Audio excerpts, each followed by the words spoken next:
first day we came into class for our teacher, Professor Garns, for his seminar on Renaissance and Baroque portraiture, he told us that we had this opportunity to have an exhibition in collaboration with the Worcester Art Museum, and that our only restriction was the European collection that they have.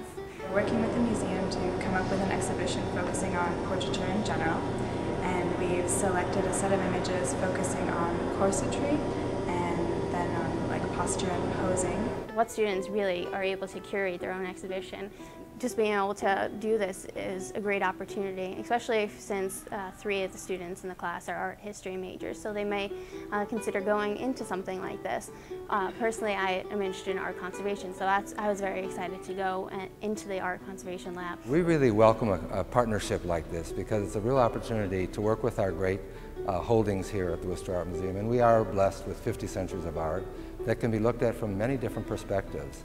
So this sort of interdisciplinary approach to looking at the history of art, we really relish here because it engages people from many different backgrounds. We decided to do the corset exhibit, and we went to the museum multiple times, finding different angles to really do research on. We went to the Historical Society, we researched different views of women, how women wanted to be represented in these different eras. So we went from Renaissance all the way to the early 1900s. A big factor was identifying the jewelry that they're wearing.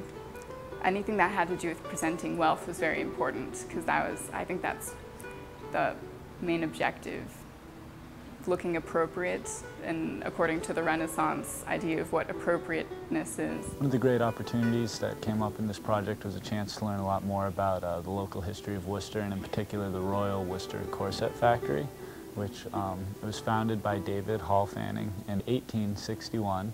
It originally started as a hoop skirt company, but as hoop skirts went out of fashion, they changed it to becoming a corset producer because they were more fashionable at the time. There's definitely a connection between Worcester and our exhibit.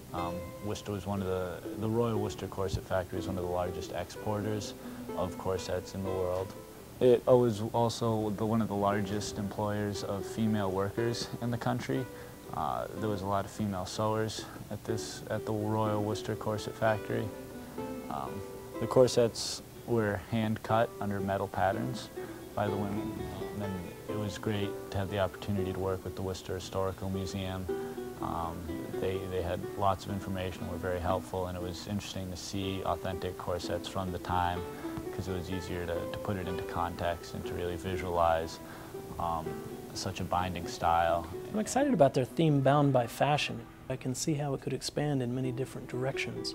On the one hand, you have the actual physical binding of the corset, which is at the center of this study, but you also have the bigger ties of society and social expectation about gender and ideal comportment and how that's reflected in your posture and what you wear.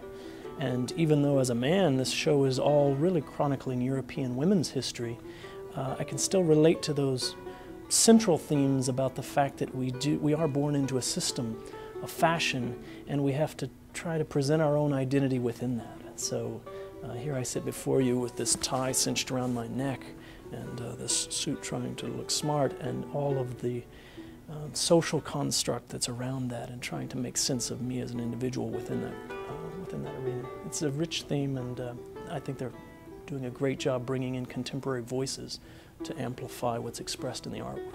I think our audience will have fun with this exhibition and will learn a lot. You know, our audience who've been coming here for years have seen many of these great masterpieces, but they probably never thought about what are those women wearing underneath those great gowns. It will raise new questions, it will give insight, and most excitingly for me, I think we'll just look at these pictures with new eyes.